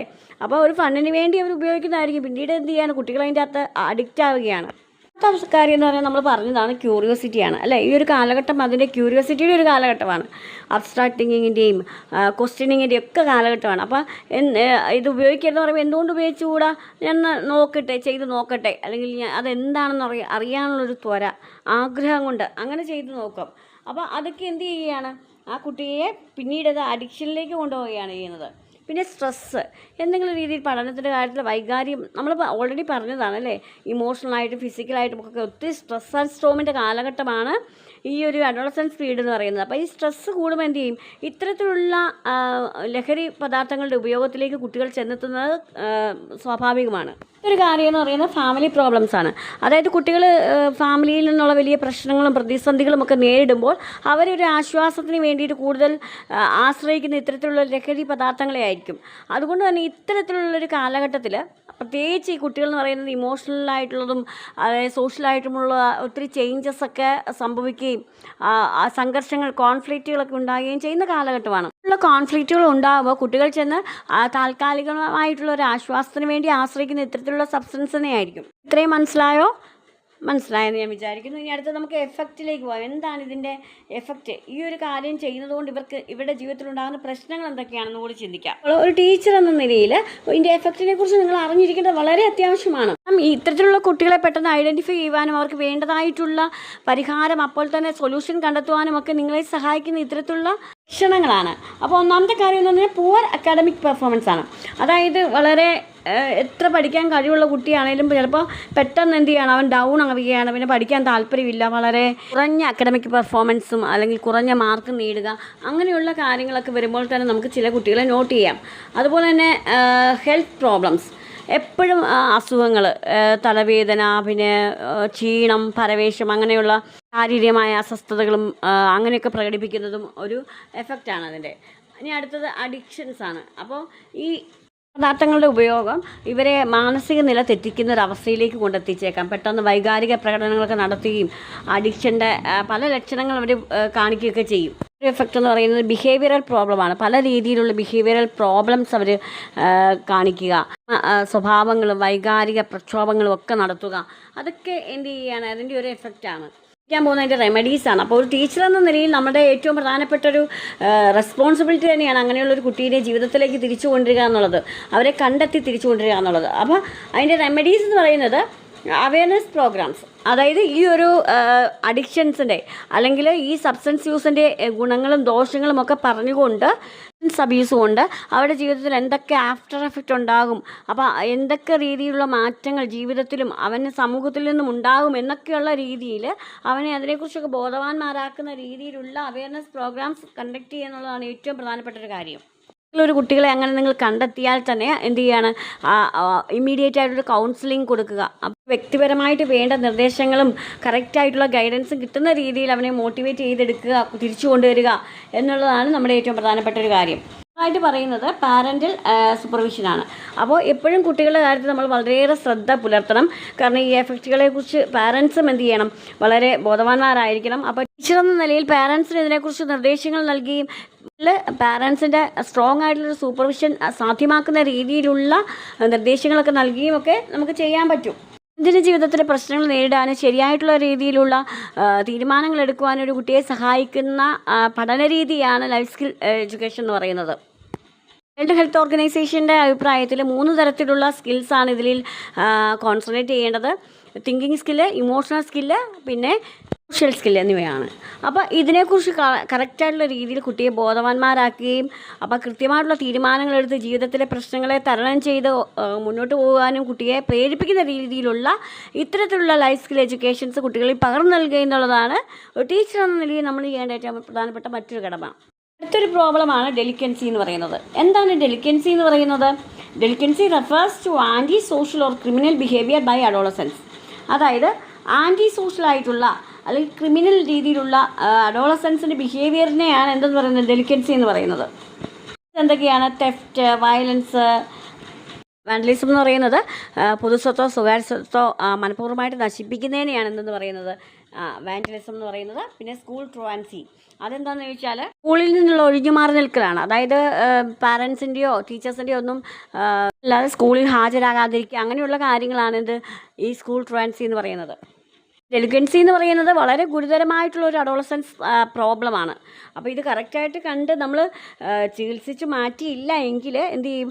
അവർ സമൂഹത്തിന് തന്നെ ആപത്താകുന്ന കുട്ടികളായിട്ട് വളർന്നു വരും. കോസസ് എന്തൊക്കെയാണെന്ന് നോക്കാം. ഒന്നാമതായിട്ട് ബ്രോക്കൺ ഫാമിലി, അതായത് അച്ഛനും അമ്മയും സെപ്പറേറ്റ് ആയിട്ട് നിൽക്കുന്നതും കുടുംബ പ്രശ്നങ്ങളുള്ളതും. അച്ഛനും അമ്മയും വിദേശത്തായിരിക്കാം, കുട്ടി മാത്രമായിരിക്കും ഇവിടെ ഗ്രാൻഡ് പാരൻസിൻ്റെ കൂടെ ഒറ്റയ്ക്കായിരിക്കും. അച്ഛനോ ഫാമിലിയിൽ ആരെങ്കിലും ഇങ്ങനെ മദ്യപാനികളോ അല്ലെങ്കിൽ മറ്റേതെങ്കിലും തരത്തിലുള്ള ലഹരി പദാർത്ഥങ്ങൾ ഉപയോഗിക്കുന്നവരോ ഒക്കെ ആണെങ്കിൽ പോലും എന്താണ് ഇത്തരത്തിലുള്ള പ്രശ്നങ്ങൾ കുട്ടികൾക്കുണ്ടാവാം. പിന്നെ പുവർ ഡിസിപ്ലിൻ, അതായത് അച്ചടക്കത്തിൻ്റെ അഭാവം. നമ്മൾ നാടൻ ഭാഷയിൽ പറഞ്ഞാൽ നമ്മൾ ചോദിക്കുകയല്ലേ, കുട്ടികളെ ഇങ്ങനെ കയറൂരി വിട്ടേക്കുവാണോ?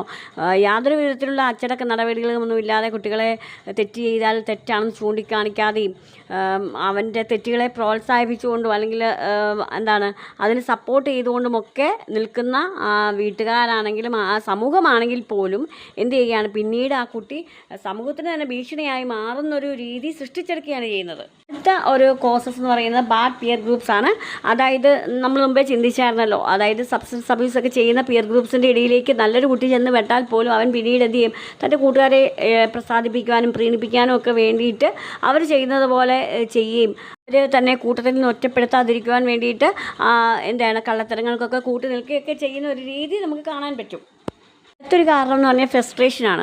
അറിയാം, ഈ ഒരു കാലഘട്ടം എന്ന് പറയുന്നത് അഡോളസൻസ് സ്പീഡ് എന്ന് പറയുന്നത് നമ്മൾ ഓൾറെഡി 2-3 പ്രാവശ്യം റിപ്പീറ്റ് ചെയ്ത് പറഞ്ഞതാണ് അല്ലേ, സ്റ്റോം ആൻഡ് സ്ട്രെസ്സിൻ്റെ കാലഘട്ടമാണ്. അപ്പോൾ പല രീതിയിലുള്ള ഫ്രസ്ട്രേഷനും കോൺഫ്ലിക്റ്റുകളും ഒക്കെ അനുഭവിക്കുന്ന ഒരു കാലഘട്ടമാണ് ഈ ഒരു കാലഘട്ടം എന്ന് പറയുന്നത്.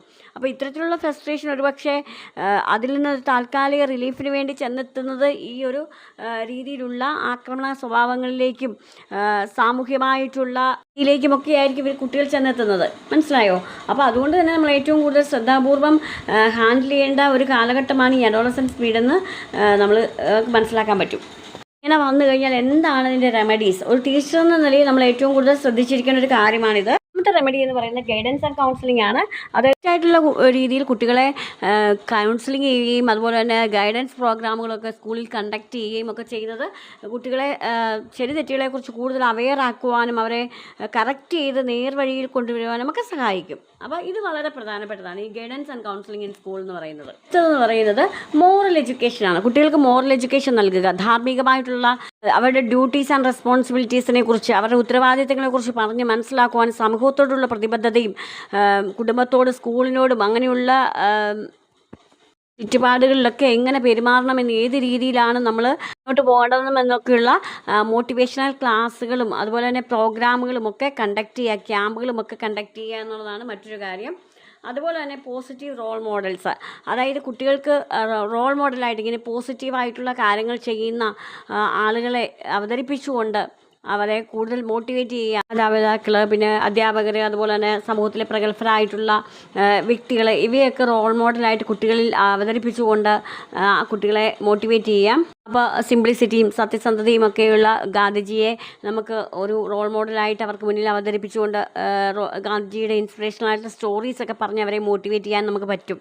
അപ്പോൾ അതുപോലെ തന്നെ അങ്ങനെ പ്രഗത്ഭരായിട്ടുള്ള ഇത്തരത്തിലുള്ള ലീഡേഴ്സിനെ, ഇപ്പം മദർ തെരേസയെ പോലെയുള്ള സാമൂഹ്യ പ്രവർത്തനം ചെയ്യുന്ന ആ ഒരു വ്യക്തിയെ ഹൈലൈറ്റ് ചെയ്തുകൊണ്ട് എന്ത് ചെയ്യണം, ആ നല്ല ഗുണങ്ങളെ കുട്ടികളിലേക്കും കൂടി പകരുന്ന രീതിയിൽ അവരെ ആ രീതിയിൽ അവരെ മോട്ടിവേറ്റ് ചെയ്തെടുക്കാൻ നമുക്ക് പറ്റും. കുട്ടികളിൽ മാനസിക സമ്മർദ്ദം കുറയ്ക്കാൻ പറ്റുന്ന രീതിയിലുള്ള ആക്ടിവിറ്റിയിൽ അവരെ എൻഗേജ്ഡ് ആക്കുക. നൃത്തം, കളികൾ, പിന്നെ എന്താണ് ചിത്രരചന, മറ്റ് രീതിയിലുള്ള ആക്ടിവിറ്റീസൊക്കെ നൽകിക്കൊണ്ട് അവരെ കൂടുതൽ സ്ട്രെസ് ഫ്രീ ആയിട്ട് നമുക്ക് ആയിട്ടുള്ള സ്വാധീനത്തിൽ നിന്നൊക്കെ മോചിപ്പിക്കാൻ പറ്റുകയും അവരുടെ സമ്മർദ്ദം കുറയ്ക്കുകയും അവരെ കുറച്ചും കൂടി എന്താണ് ആക്റ്റീവാക്കുകയും ഒക്കെ നമുക്ക് ചെയ്യാൻ പറ്റും. ഇതിൽ അഡോളസൻസ് നേരിടുന്ന വലിയൊരു വെല്ലുവിളിയാണ് ഈ ഹെൽത്ത് ഇഷ്യൂസ് എന്ന് പറയുന്നത്, ഹെൽത്ത് പ്രോബ്ലംസ് എന്ന് പറയുന്നത്.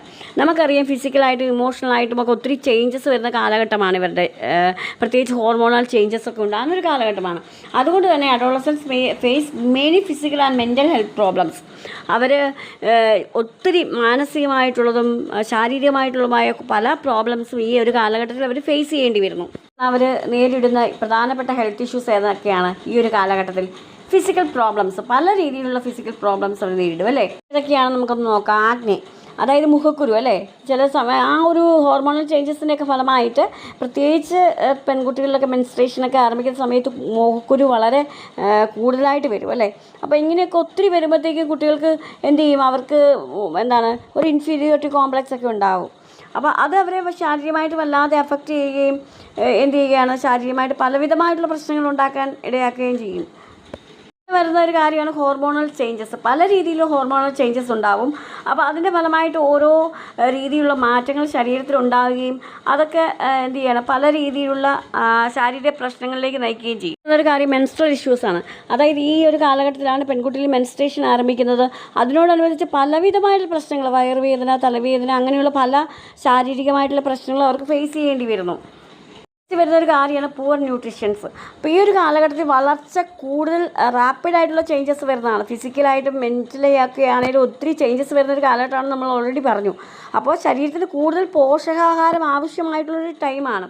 അപ്പോൾ പലപ്പോഴും ഈ കുട്ടികളിൽ ഇത്തരത്തിലുള്ള പോഷകഘടകങ്ങൾ ചെല്ലാതിരിക്കുകയും അതുമൂലം ഒത്തിരി വൈറ്റമിൻ ഡെഫിഷ്യൻസി ഒക്കെ കൂടുതലായിട്ടുണ്ടാവുകയും ഒക്കെ ചെയ്യുന്നൊരു കാലഘട്ടമാണ്. അങ്ങനെ പല ഇഷ്യൂസ് അവരിൽ ഉണ്ടാവാൻ സാധ്യതയുള്ളൊരു കാലഘട്ടമാണിത്.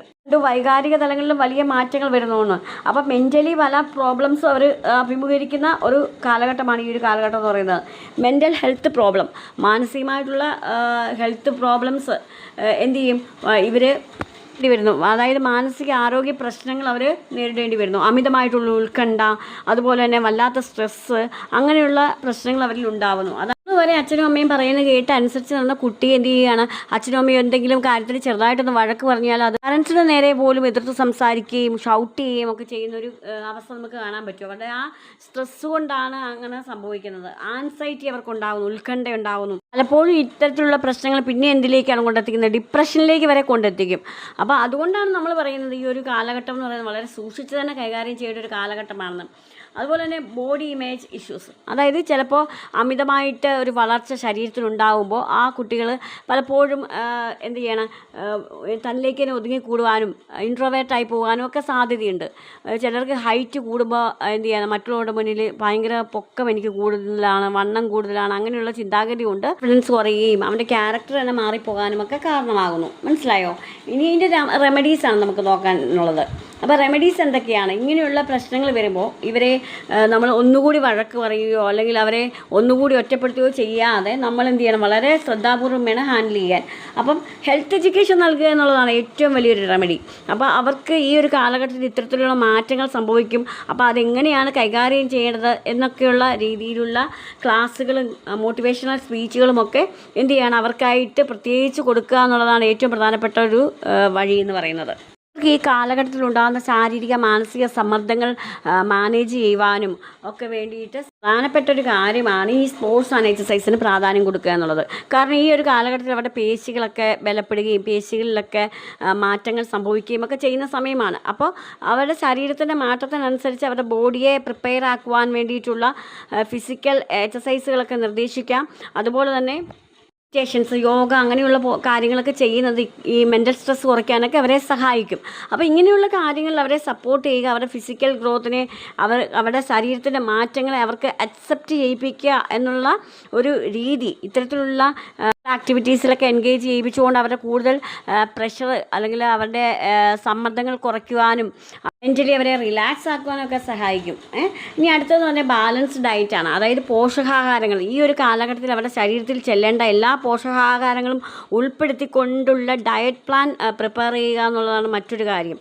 കാരണം വൈറ്റമിൻ ഡെഫിഷ്യൻസി വരുമ്പോൾ പല രീതിയിലുള്ള ശാരീരിക പ്രശ്നങ്ങൾ ഈ കാലഘട്ടത്തിൽ ഉണ്ടാകാൻ സാധ്യതയുണ്ട്. നൽകേണ്ട ഏറ്റവും ഒരു പ്രധാനപ്പെട്ട ഒരു കാര്യം എന്ന് പറഞ്ഞാൽ ഇമോഷണൽ സപ്പോർട്ടാണ്. ആ ഒരു കുട്ടി അവൻ്റെ മെൻ്റൽ സ്ട്രെസ് കൊണ്ട് അവൻ ബേസ്റ്റ് ഔട്ടായിട്ട് നിൽക്കുന്ന അവസ്ഥയിൽ അതിനേക്കാൾ ഷൗട്ട് നമ്മൾ ചെയ്യുമ്പോഴാണ് പ്രശ്നങ്ങൾ വഷളാവുന്നത്. ഇപ്പം നമ്മൾ കണ്ടിട്ടില്ലേ, കുട്ടികൾ പെട്ടെന്ന് പോയി സൂയിസൈഡ് ചെയ്യുന്നു, അച്ഛൻ വഴക്ക് പറഞ്ഞു അതിന് പോയി സൂയിസൈഡ് ചെയ്യുന്നു. അപ്പോൾ നമ്മൾ വിചാരിക്കും ഇത്രയും നിസ്സാര കാര്യത്തിനാണ് ഈ കുട്ടി പോയി സൂയിസൈഡ് ചെയ്തതെന്ന് ഓർക്കും. പക്ഷേ എന്താണെന്ന് പറഞ്ഞാൽ ആ ഒരു കാലഘട്ടത്തിൻ്റെ ഒരു പ്രത്യേകതയാണ് അവൻ്റെ മെൻ്റൽ അവസ്ഥ എന്ന് പറയുന്നത് എക്സ്ട്രീമായിട്ട് നിൽക്കുന്ന സമയമായിരിക്കും. അതുകൊണ്ട് തന്നെ വളരെ ശ്രദ്ധാപൂർവം വേണം നമ്മളിത് ഹാൻഡിൽ ചെയ്യുവാൻ വേണ്ടിയിട്ട്. കാരണം ഇമോഷണലായിട്ടുള്ള സപ്പോർട്ട് നൽകിക്കൊണ്ട് ഏറ്റവും വളരെ സ്നേഹത്തോടുകൂടിയും ദയയോടുകൂടിയും സപ്പോർട്ട് നൽകിക്കൊണ്ട് വേണം അവരോട് പെരുമാറാൻ. ഇനി അഥവാ നമുക്കത് ഹാൻഡിൽ ചെയ്യാൻ പറ്റാത്തൊരു സാഹചര്യമാണെങ്കിൽ നമ്മൾ എന്ത് ചെയ്യണം? കൗൺസിലിങ്ങിലേക്ക് അവനെ കൊണ്ടെത്തിക്കുക. ഗൈഡൻസ്, കൗൺസിലിംഗ് അങ്ങനെയുള്ള പ്രോഗ്രാമിലേക്ക് അവനെ കൊണ്ടെത്തിക്കുക എന്നുള്ളതാണ് ഏറ്റവും പ്രധാനപ്പെട്ട കാര്യം. പഠിക്കാനുള്ള അഡോളസൻസ് പീരീഡിലെ അഡ്ജസ്റ്റ്മെൻറ്റ് മെക്കാനിസത്തെ കുറിച്ചിട്ടാണ്. അതായത് ഈ ഒരു കാലഘട്ടം നമ്മൾ പറഞ്ഞല്ലോ, സ്റ്റോം ആൻഡ് സ്ട്രെസ്സിൻ്റെ കാലഘട്ടമാണെന്ന് പറഞ്ഞു. വളരെയേറെ വൈകാരികവും മാനസികവുമായിട്ടുള്ള സംഘർഷങ്ങൾ ഉണ്ടാകുന്ന ഒരു കാലഘട്ടമാണ്. അപ്പോൾ ഈ സമ്മർദ്ദങ്ങളെ എങ്ങനെ നേരിടാം, ഈ അഡോളസൻസ് പീരീഡിൽ ഉണ്ടാകുന്ന കാര്യങ്ങളെ എങ്ങനെ കൈകാര്യം ചെയ്യാം, ഈ ഒരു കാലഘട്ടത്തിൽ ഉണ്ടാകുന്ന പ്രോബ്ലംസിനെ എങ്ങനെ കൈകാര്യം ചെയ്യാം, എങ്ങനെ അഡ്ജസ്റ്റ് ചെയ്യാം എന്നുള്ളതാണ് ഈ ഒരു പാർട്ടിൽ നമ്മൾ ചിന്തിക്കാൻ പോകുന്നത്. What is adjustment? Adjustments means how adolescence cope with the stress and problems. അപ്പോൾ ഈ അഡ്ജസ്റ്റ്മെൻറ്റ് എന്ന് പറഞ്ഞാൽ എന്താണ്?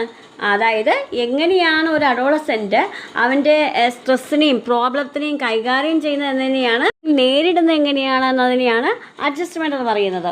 അപ്പോൾ നമ്മൾ പോസിറ്റീവ് അഡ്ജസ്റ്റ്മെൻറ്റും ഉണ്ട്, നെഗറ്റീവ് അഡ്ജസ്റ്റ്മെൻറ്റും ഉണ്ട് അല്ലേ? എന്തൊക്കെയാണ് പോസിറ്റീവ് അഡ്ജസ്റ്റ്മെൻറ്റ്? നമുക്കിന്ന് ചിന്തിച്ച് നോക്കാം. പോസിറ്റീവായിട്ടുള്ള അഡ്ജസ്റ്റ്മെൻറ്റ് എന്ന് പറയുന്നത് പ്രോബ്ലം സോൾവിങ്. എന്തെങ്കിലും ഒരു പ്രശ്നം ഉണ്ടാകുമ്പോൾ എങ്ങനെ അതിനെ ഓവർകം ചെയ്യാമെന്ന് സ്വയം കണ്ടുപിടിച്ച് അത് സോൾവ് ചെയ്യുന്നൊരു രീതിയാണ്. ഉദാഹരണമായിട്ട് പറഞ്ഞാൽ പരീക്ഷയിൽ മാർക്ക് കുറഞ്ഞാൽ എന്ത് ചെയ്യും? അത് കണ്ടുപിടിച്ച് സ്വയം വിലയിരുത്തുകയും അതിനെ അടുത്ത പരീക്ഷയിൽ എങ്ങനെ മാർക്ക് നേടിയെടുക്കാം, കുറച്ചും കൂടി മാർക്ക് നേടാം എന്നുള്ളതിനെ കുറിച്ച് ചിന്തിക്കുകയും അതിനുള്ള വഴി കണ്ടെത്തുകയും ചെയ്യുകയാണ്. അപ്പോൾ സ്വയം പരിഹാരം കണ്ടെത്തുന്ന ഒരു രീതിയാണ് ഈ ഒരു പ്രോബ്ലം സോൾവിങ് എബിലിറ്റി എന്ന് പറയുന്നത്. രണ്ടാമത്തെ കാര്യം എന്ന് പറഞ്ഞാൽ സീക്കിംഗ് സപ്പോർട്ടാണ്. സ്പീഡിൽ ഒത്തിരി പ്രശ്നങ്ങൾ അവർ അഭിമുഖീകരിക്കേണ്ടി വരുമല്ലോ. അപ്പോൾ ഇത്തരത്തിലുള്ള പ്രശ്നങ്ങൾ ഉണ്ടായാൽ, മാനസിക വൈകാരിക പ്രശ്നങ്ങൾ ഉണ്ടായാൽ അത് പാരൻസിനോടോ അല്ലെങ്കിൽ ടീച്ചേഴ്സിനോടോ അല്ലെങ്കിൽ മറ്റുള്ളവരോടോ തുറന്നു പറഞ്ഞുകൊണ്ട് ആ ഒരു പ്രശ്നത്തിന് പരിഹാരം കണ്ടെത്തുവാൻ ശ്രമിക്കുക എന്നുള്ളതാണ് രണ്ടാമത്തെ കാര്യം. രണ്ടാമത്തെ പോസിറ്റീവ് അഡ്ജസ്റ്റ്മെൻ്റ് ആണ് കേട്ടോ. പോസിറ്റീവായിട്ട് ഒരാൾ എങ്ങനെയാണ് അഡ്ജസ്റ്റ് ചെയ്തതെന്നുള്ളതാണ് ഇവിടെ നമ്മൾ നോക്കുന്നത്. ഇനി മൂന്നാമത്തെ കാര്യം എന്ന് പറഞ്ഞാൽ ഹെൽത്തി ഹോബീസാണ്. മെൻ്റൽ സ്ട്രെസ് ഉണ്ടാകുന്നൊരു സിറ്റുവേഷൻ വരുമ്പോൾ കളികൾ, അതുപോലെ തന്നെ സംഗീതം, നൃത്തം അങ്ങനെയുള്ള കാര്യങ്ങൾ കൂടുതൽ ആക്റ്റീവായിക്കൊണ്ട് എന്ത് ചെയ്യുകയാണ്? തൻ്റെ സ്ട്രെസ്സ് കുറയ്ക്കുക. ഒരു കുട്ടി സ്ട്രെസ്സ് കുറയ്ക്കുകയാണെങ്കിൽ ആ ഒരു രീതിയാണ് ഹെൽത്തി ഹോബീസ് എന്ന് പറയുന്നത്. അപ്പോൾ ഹെൽത്തി ഹോബീസ് കൂടുതലായിട്ട് നമ്മൾ ആ ഒരു കാലഘട്ടത്തിൽ ചെയ്യുവാണെങ്കിൽ ഈ കാലഘട്ടത്തിൽ ഉണ്ടാകുന്ന ഹോർമോണൽ ചേഞ്ചസുമായിട്ട് നമുക്ക് കോപ്പപ്പ് ചെയ്യുവാനും വൈകാരിക മാനസിക പ്രശ്നങ്ങളെ ഓവർകം ചെയ്യാനും ഒക്കെ ഇടയാകും. ഇത്രയും നേരം ചിന്തിച്ചുകൊണ്ടത് പോസിറ്റീവ് അഡ്ജസ്റ്റ്മെൻ്റ് ആണ്. ഇപ്പോൾ നിങ്ങൾക്ക് പോസിറ്റീവ് അഡ്ജസ്റ്റ്മെൻറ്റ് എന്താണെന്ന് നിങ്ങൾക്ക് മനസ്സിലായല്ലോ. ഇനിയിപ്പോൾ നമുക്ക് നെഗറ്റീവ് അഡ്ജസ്റ്റ്മെൻറ്റ് എന്താണെന്നാണ് നമ്മൾ ചിന്തിക്കുന്നത്. ഒന്നാമത്തെ കാര്യം എന്ന് പറയുന്നത് അഗ്രഷനാണ്. ഈ ഒരു കാലഘട്ടത്തിൽ കുട്ടികൾ ഏറ്റവും കൂടുതൽ ഫേസ് ചെയ്യുന്നൊരു ഇഷ്യൂ ആണ് അഗ്രസീവ്നെസ് എന്ന് പറയുന്നത്. അതായത് കൗമാര കാലഘട്ടത്തിൽ ഈ പ്രത്യേകിച്ച് ഈ ഹോർമോണൽ ചേഞ്ചസ് ഒക്കെ മൂലം പെട്ടെന്ന് എന്ത് ചെയ്യണം? ബേസ്റ്റ് ഔട്ട് ചെയ്യുന്നൊരു രീതിയിലേക്ക് കുട്ടികൾ എത്തിച്ചേരുകയാണ്. വൈകാരികമായിട്ടുള്ള രീതിയിൽ അവരെ കൺട്രോൾ ചെയ്യാൻ പറ്റാത്തൊരവസ്ഥ. ആക്രമണ സ്വഭാവം പ്രകടിപ്പിക്കുക, കൈ കിട്ടുന്ന വലിച്ചെറിയുക, ഉപദ്രവിക്കുക, അങ്ങനെയുള്ള കാര്യങ്ങളൊക്കെ അഗ്രസീവ്നെസ്സിൽ വരുന്നതാണ്. ഈ ഒരു കാലഘട്ടത്തിൽ നമ്മൾ കുട്ടിയെ ഏറ്റവും കൂടുതൽ മനസ്സിലാക്കുക എന്നുള്ളതാണ് ഏറ്റവും പ്രധാനപ്പെട്ട കാര്യം. വൈകാരികമായിട്ട് അവന് വരുന്ന ഇമോഷണൽ ചേഞ്ചസ് മൂലമാണ് ഇതുണ്ടാവുന്നതെന്ന് മനസ്സിലാക്കുക. സമയത്താണ് നമ്മൾ കൂടുതലായിട്ട് ഇമോഷണലായിട്ടുള്ള സപ്പോർട്ടൊക്കെ നൽകി അവരുടെ കൂടെ നിൽക്കേണ്ടത്. അപ്പം അങ്ങനെയുള്ള തലത്തിൽ നമ്മൾ ആ രീതിയിൽ അതിനെ ഹാൻഡിൽ ചെയ്യാൻ നമ്മൾ ശ്രമിക്കുക. ഇത് നെഗറ്റീവായിട്ടുള്ളൊരു അഡ്ജസ്റ്റ്മെൻ്റ് ആണ്. അപ്പോൾ അവരുടെ വൈകാരിക തലത്തിലുണ്ടാകുന്ന ആ ഒരു സമ്മർദ്ദത്തോട് അവർ കോപ്പപ്പ് ചെയ്യുന്ന ഇത്തരത്തിലുള്ള അഗ്രസീവ്നെസ് പ്രകടിപ്പിച്ചുകൊണ്ടായിരിക്കും. ഇനി രണ്ടാമത്തേന്ന് പറയുന്നത് വിഡ്രോവലാണ്. മറ്റൊരു അഡ്ജസ്റ്റ്മെൻറ്റ്, നെഗറ്റീവ് അഡ്ജസ്റ്റ്മെൻറ്റ് പ്രോബ്ലമാണ് വിഡ്രോവൽ എന്ന് പറയുന്നത്. ഈ ഒരു കാലഘട്ടത്തിൽ നമ്മൾ പറഞ്ഞല്ലോ ഒത്തിരി ചേഞ്ചസ് വരുന്ന കാലഘട്ടമായതുകൊണ്ട് എന്ത് ചെയ്യും? ഈ കുട്ടികൾ ചിലപ്പോൾ അവരെക്കുറിച്ച് തന്നെ ഓവർ കോൺഷ്യസ് ആവുകയും സമൂഹത്തിൽ നിന്നൊക്കെ മാറി നിൽക്കുകയും ആരോട് സംസാരിക്കാതെ ഒറ്റപ്പെട്ട് ഇൻട്രോവേർട്ടായി പോവുകയൊക്കെ ചെയ്യുന്ന ഒരു രീതിയാണ് എന്ത് ചെയ്യുന്നത്? ഈ വിഡ്രോവൽ എന്ന് പറയുന്നതുകൊണ്ട് ഉദ്ദേശിക്കുന്നത്. അപ്പോൾ എന്ത് ചെയ്യാൻ? അങ്ങനെയുള്ള കുട്ടികളിൽ നമ്മൾ ആ ഒരു മാറ്റം കണ്ടറിഞ്ഞുകൊണ്ട് തന്നെ നമ്മൾ എന്ത് ചെയ്യണം? തക്കതായ സമയത്ത് അവരെ ഹെൽപ്പ് ചെയ്യുകയും അവരെ മുന്നോട്ട് കൊണ്ടുവരാനൊക്കെയുള്ള രീതിയിൽ ടീച്ചേഴ്സ് ശ്രമിക്കുകയൊക്കെ ചെയ്യണം. ഒരു കാര്യം എന്ന് പറയുന്നത് സബ്സ്റ്റൻസ് അബ്യൂസാണ്. നമ്മളത് ഓൾറെഡി പഠിച്ചതാണ് അല്ലേ? പക്ഷേ ഒരു കുട്ടി ഈ ഒരു രീതിയിലേക്ക് എത്തിച്ചേരുന്നത് നമ്മൾ പഠിച്ചതാണ്. പിയർ ഗ്രൂപ്പ്സിൻ്റെ പ്രഷർ കൊണ്ടുവരാം, ക്യൂരിയോസിറ്റി കൊണ്ട് അവൻ്റെ ഫാമിലി ഇഷ്യൂസും ഒക്കെ കൊണ്ടുവരാം.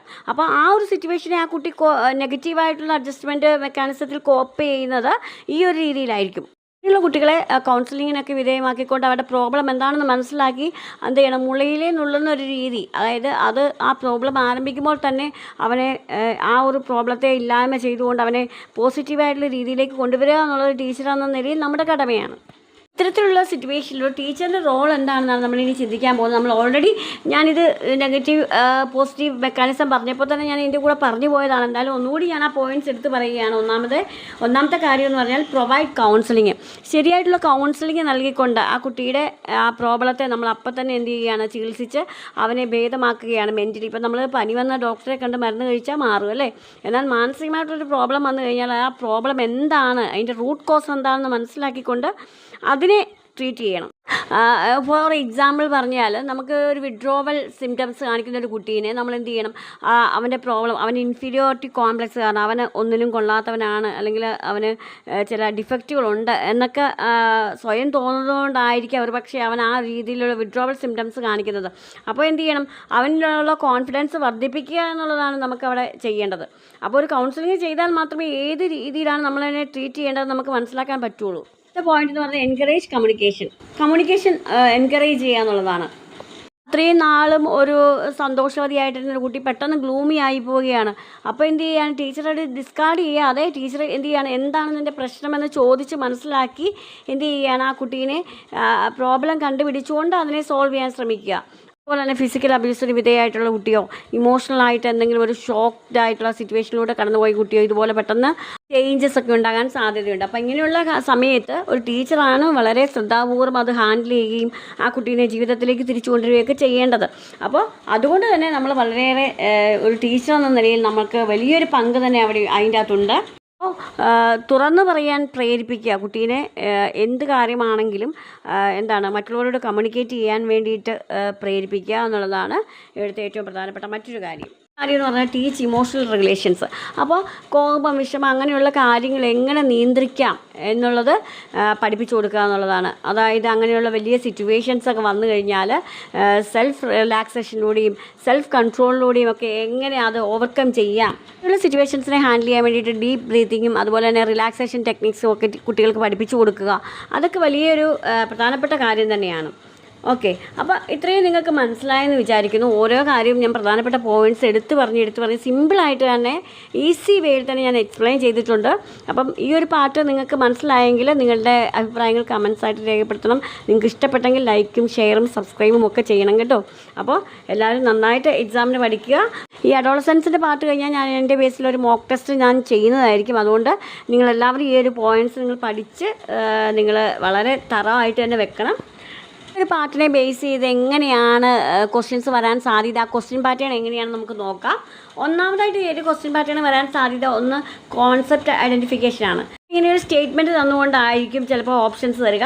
അപ്പോൾ ഈ സ്റ്റേറ്റ്മെൻറ്റ് ഇങ്ങനെയായിരിക്കും: influence of same age friends on behaviour is called dash.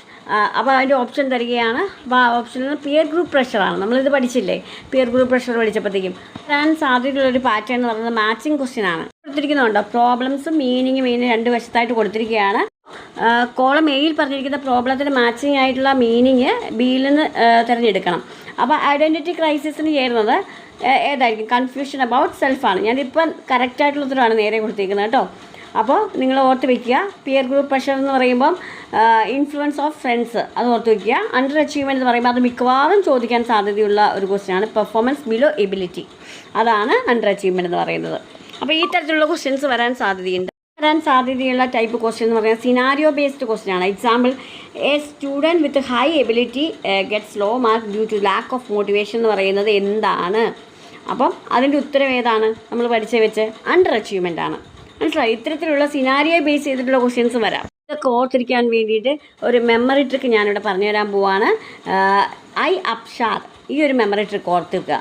അപ്പോൾ ഇതെന്താണ്? സെൻസിൻ്റെ മൊത്തം പ്രോബ്ലത്തെയും ഈസി ആയിട്ട് ഓർത്ത് വെക്കാൻ പറ്റുന്ന ഒരു മെമ്മറി ട്രിക്കാണ്. ഇങ്ങനെ ഓർത്ത് വെക്കുക: ഐ അപ്ഷാദ്. അതായത് ഐ എന്ന് പറയുന്നത് ഐഡൻറ്റിറ്റി ക്രൈസിസ്, നമ്മൾ പഠിച്ചതാണ്. എന്ന് പറയുന്നത് അണ്ടർ അച്ചീവ്മെൻ്റ് ആണ്. പി എന്ന് പറയുന്നത് പിയർ ഗ്രൂപ്പ് പ്രഷറാണ്. എസ് എന്ന് പറയുന്നത് സബ്സ്റ്റൻസ് അബ്യൂസ് ആണ്. എച്ച് എന്ന് പറയുന്നത് ഹെൽത്ത് പ്രോബ്ലംസ് ആണ്. എ എന്ന് പറയുന്നത് അഡ്ജസ്റ്റ്മെൻറ്റ് പ്രോബ്ലംസ് ആണ്. ഡി എന്ന് പറയുന്നത് ഡെലിക്കൻസിയാണ്. അപ്പോൾ ഇങ്ങനെ ഈ രീതിയിൽ ഓർത്ത് വയ്ക്കുകയാണെങ്കിൽ നിങ്ങൾക്ക് ഈസി ആയിട്ട് നിങ്ങൾക്ക് ഓരോ അഡ്ജസ്റ്റ്മെൻറ്റ് പ്രോബ്ലവും നിങ്ങൾക്ക് ഓർത്ത് വയ്ക്കാൻ പറ്റും. ഒരിക്കൽ കൂടി ഓർപ്പിക്കുകയാണ്, എൻ്റെ ക്ലാസ് നിങ്ങൾക്ക് ഇഷ്ടപ്പെട്ടു എന്ന് തന്നെ ഒന്ന് അറിയിക്കണം കേട്ടോ. അപ്പോൾ എല്ലാവർക്കും ഓൾ ദ ബെസ്റ്റ്. നന്നായിട്ട് എക്സാം എഴുതാൻ ദൈവം നിങ്ങളെ സഹായിക്കട്ടെ. അപ്പോൾ നന്നായിട്ട് പഠിക്കുക. സെക്കൻഡ് ക്ലാസ്സല്ലേ, ഇനി അടുത്ത ക്ലാസ്സുമായിട്ട് ഞാൻ വരാം. താങ്ക്